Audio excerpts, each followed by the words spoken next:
लंकापती ब्रह्मशक्ती सोडितो मनोजवं मारुततुल्यवेगं जितेन्द्रियं बुद्धिमता वरिष्ठं वातात्मजवानरायुधमुख्यं श्रीरामदूतं शरणं प्रपद्ये नागेन्द्रहराय त्रिलोचनाय भस्मांगरागाय महेश्वराय नित्याय शुद्धाय दिगंबराय तस्मै नकाराय नमः शिवाय शरदिंदू समाकार परब्रह्मस्वरूपिणी वासरापीठ निलये सरस्वती नमोस्तुते असं म्हणले.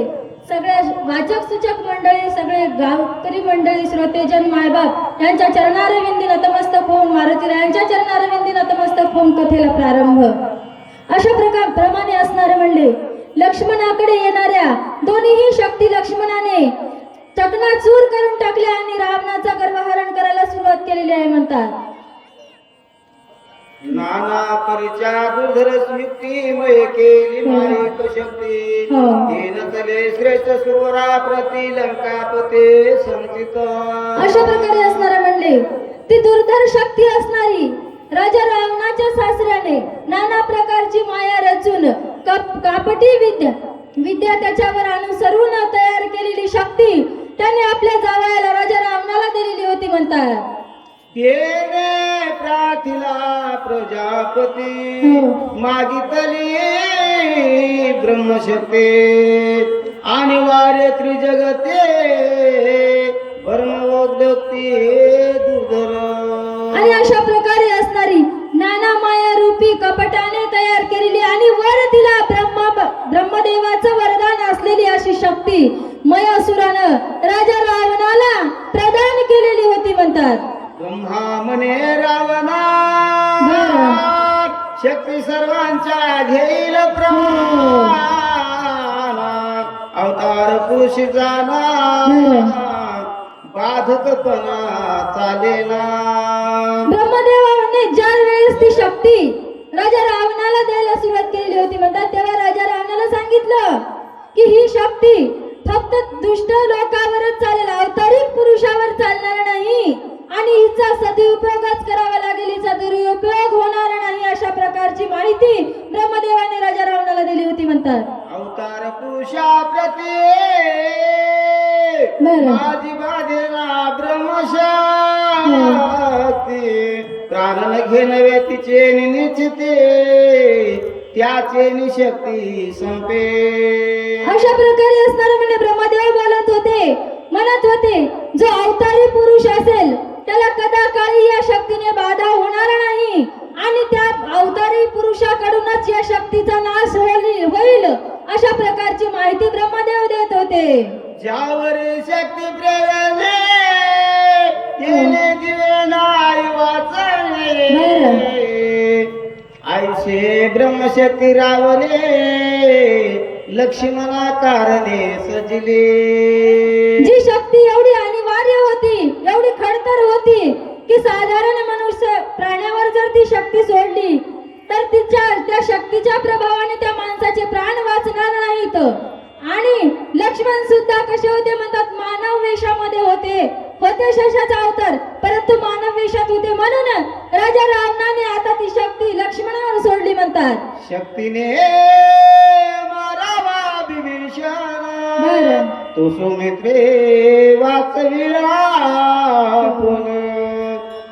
समुख लक्ष्मणी लक्ष्मण काय रावण बोलत. राजा रावण मनामध्ये विचार करू लागला, जर आपण ही शक्ती विभीषणावर सोडली तर लक्ष्मण याचा प्राण जाऊ देणार नाही. लक्ष्मण पुढे होऊन याचा प्राण वाचविल आणि आपल्या शक्तीचा घात करेल. मग आपण काय केलं पाहिजे? लक्ष्मणावरच ही शक्ती सोडली पाहिजे आणि लक्ष्मणाचा प्राण घ्यावा, मग विभीषणाला मारायला अवघड जाणार नाही असा विचार राजा रावण आपल्या मनामध्ये करत होता. शक्ती निवारून जाण वाचविला विभीषण आता तुझा घेल प्राण शक्ती दारुण सोडवली. अशा प्रकारे राजा रावण बोलत होता, मी अगोदर शक्ती सोडली, विभीषणाचा तू प्राण वाचवला, ही चूक झाली म्हणले, पण आता मी तुझा प्राण घेईल अशा प्रकारचा राजा रावण बोलू लागला. शक्ती सोडी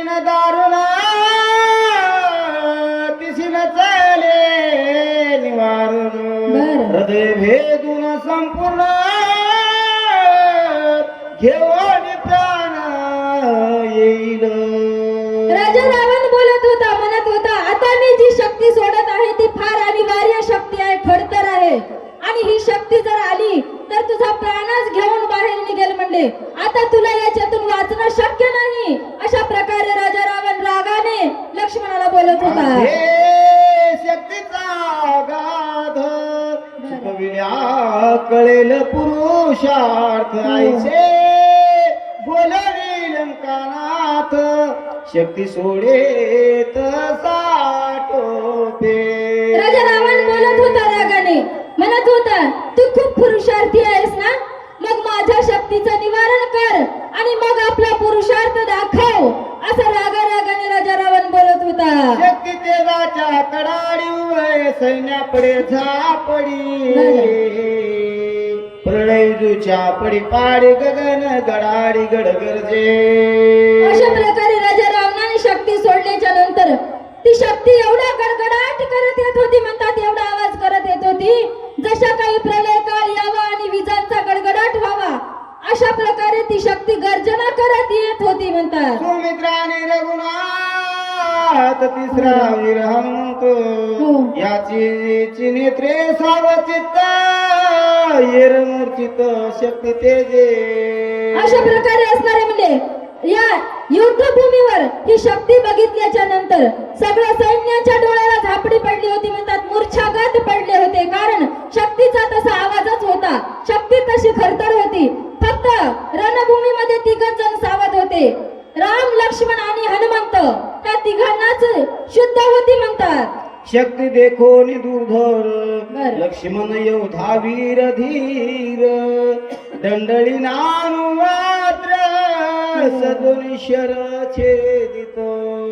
एवढी खरतर शक्ती आपल्याकडे चालून येत आहे हे बघितल्याच्या नंतर सुद्धा निधड्या छातीचा लक्ष्मण तिळ मात्र सुद्धा घाबरत नव्हता म्हणतात.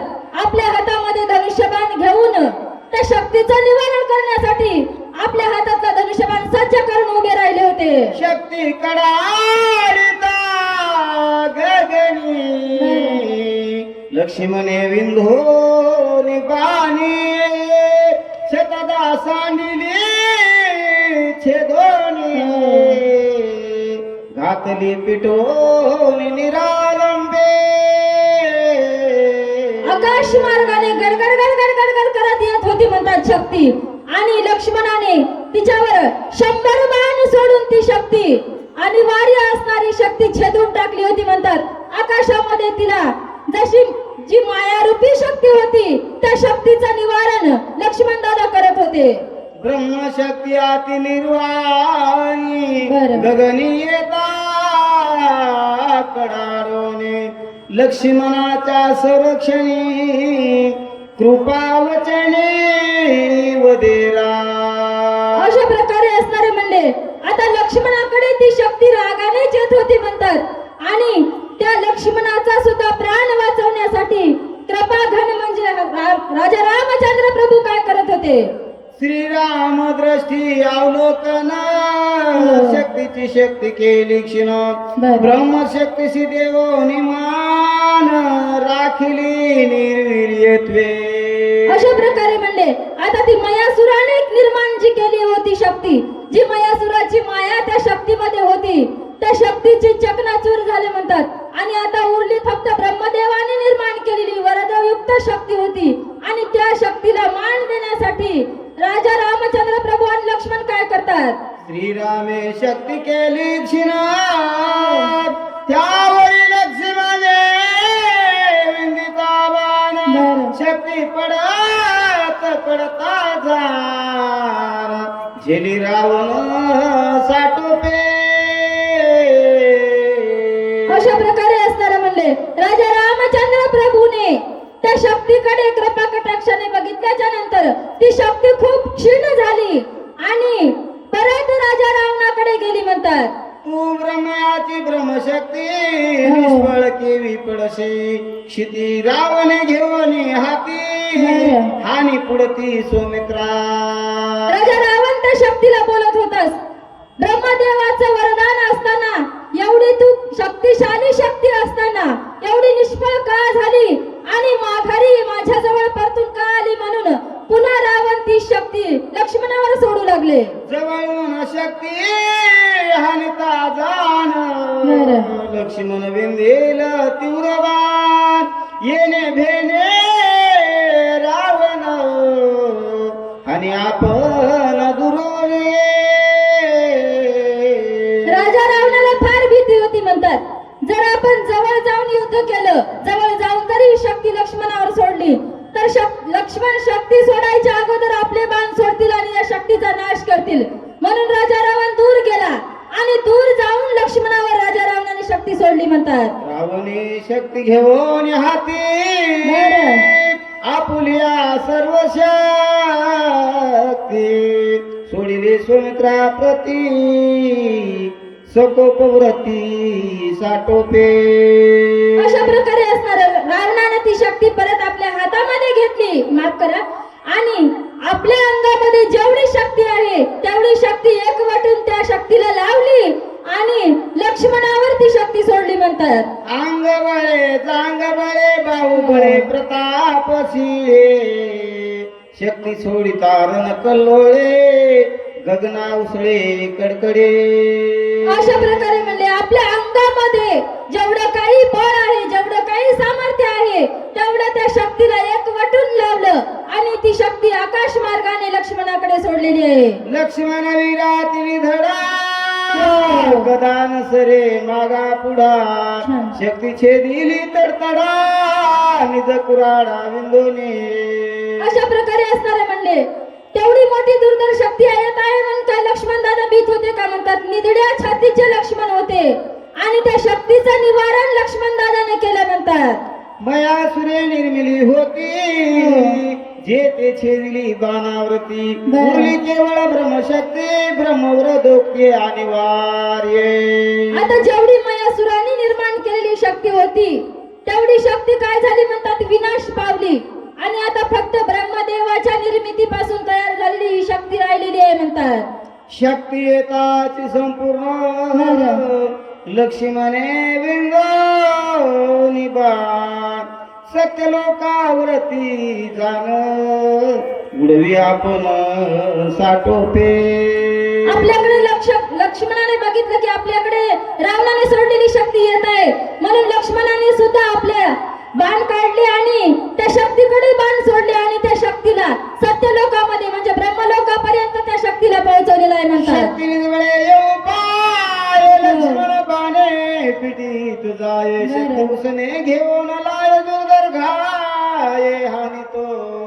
जशी शक्ती ते बाणामुळे पलीकडे जात होती तशीच आपली शक्ती एकवटून पुन्हा लक्ष्मणाकडे वार करण्यासाठी येत होती, परंतु निधड्या छातीचा लक्ष्मण तिला आपल्याकडे येऊ देत नव्हता म्हणतात. शक्ती तळपोनी गुप्त गती आणि आदळावया पैठपती लक्ष्मणे खरं घेऊन हाती उडवली मागुती सत्य लोका.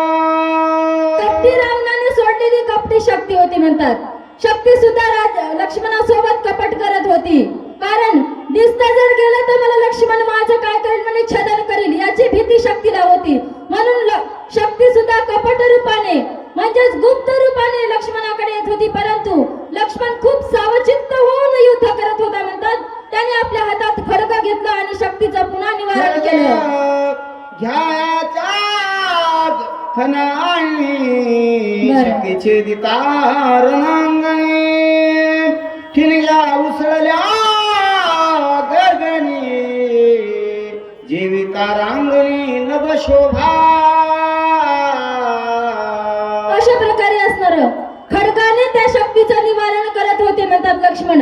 आणि जसं खडग त्या शक्तीवर पडत होत तसं त्या शक्तीच्या आणि खडगाच्या ठिणग्या उठत होत्या. जशा काही आकाशामध्ये लख लख लख लख चांदण्या चमकावे, एखादे नक्षत्र चमकावे अशा प्रकारच्या त्या ठिणग्या दिसत होत्या. लक्ष्मण असता सावचित्त होऊ न शके शक्तिपात हे जाणवले लंकानाथ करी छळनाथ ती ऐका. राजा रावणाच्या मनामध्ये आलं लक्ष्मण खूप सावध होऊन युद्ध करत आहे म्हणले, आणि आपण जर असं युद्ध केलं तर काय होणार नाही, लक्ष्मण मरणार नाही.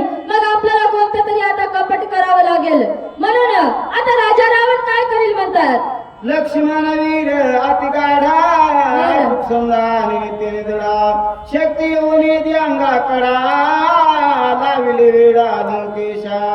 अशा प्रकारे असणारे म्हणजे लक्ष्मण दादा खूप निधड्या छातीचे आणि गाढा युद्ध करणारे म्हणजेच निधड्या छातीनं न भीता रणभूमीमध्ये रावणासोबत एकटे युद्ध करणारे होते. मग असं काही मरत नाहीत म्हणून राजा रावण खूप कपट करणारा होता म्हणतात. लक्ष्मण पडावया दुचित छळन करी लंकानाथ रणी मारिला रघुनाथ राक्षस गरजता ती गजरे. आता लक्ष्मण दादा असा तर आपल्याला भिणार नाही आणि असं आपल्या हाताने मरणारही नाही आणि शक्तीचा सुद्धा काही त्याच्या समोर लागणार नाही म्हणून राजा रावणाने कपट करायला सुरुवात केलेली आहे म्हणतात. मुळे मायावी राम केला आणि मायावीच रूपाने राम रणभूमीमध्ये मेला असं म्हणून त्या राक्षसांना सांगितलं आणि राक्षसांनी गलका उठवला की राजा राम मेला. म्हणून आता लक्ष्मण दादा काय करतील म्हणतात. रावणाच्या निजबानी राम पाडिला रणांगणी लक्ष्मणे ऐकता हे वाणी काया वाचा मनी विकळ. राजा रामचंद्र प्रभूला रणांगणामध्ये मारलं म्हणतात. बाण हाणला आणि राजा रामचंद्र प्रभू विकळ होऊन पडले, मरून पडलेले आहेत. ही वार्ता लगेच लक्ष्मणाच्या कानावर पडली आणि लक्ष्मणाच्या हातामधलं रणभूमीमध्ये धनुष्यबाण गळून पडला आणि लक्ष्मणाची विकळ अवस्था झालेली आहे म्हणतात. मन झाले संचित धनुष्य विकळ गेला रामवीर हे अति दुचित तव शक्तिपात आदळला. अशा प्रकारे असणार मायावी रावणानं मायावी युद्धाला सुरुवात केलेली आहे. राजा रामचंद्र प्रभू आपले वडील भाऊ रणांगणामध्ये मेला म्हणल्याच्या नंतर लक्ष्मण दादा खूप दुःखी झाले, खूप विकळ झाले आणि आपल्या शरीरामध्ये प्राण नसल्यागत उभे राहिले होते. एवढ्यामध्ये रावणाने सोडलेली शक्ती येऊन राजा लक्ष्मणाला भेटलेली आहे म्हणतात.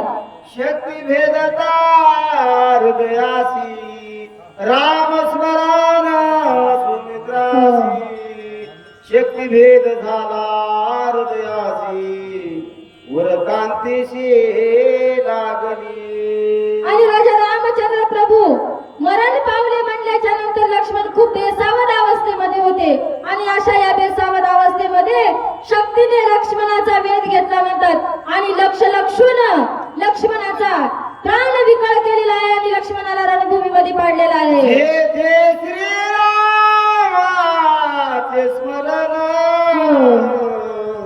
तिथे सर्वदा धरी घे मरण शक्ती बापुडी ते कोण वर कांती जाण लागली. अशा प्रकारे असणार नाथराय सांगतात जिथं राम नामाचं स्मरण आहे तिथं शक्तीच काय कोणताही विघ्न येऊ शकणार नाही कारण नामाच्या चिंतने 12 वाटा पळती विघ्ने. मग ही शक्तीच काय प्राण घेऊ शकणार आहे म्हणजे लक्ष्मणाला कधीही मरण येणार नाही अशा प्रकारे सांगत आहे. हृदयी लागता शक्ती लक्ष्मण विकळ पडला ते देखो निरगुपती कृपामूर्ती गैवरला. आता लक्ष्मणाला शक्ती लागली म्हणून राजा रामचंद्र प्रभूला पळाल्याच्या नंतर राजा रामचंद्र प्रभू सुद्धा लक्ष्मणासारखे अति दुःखी झाले, अति विकळ होऊन आपल्या भावाकडे पाहू लागले. कुंडली विठ्ठल श्री ज्ञानदेव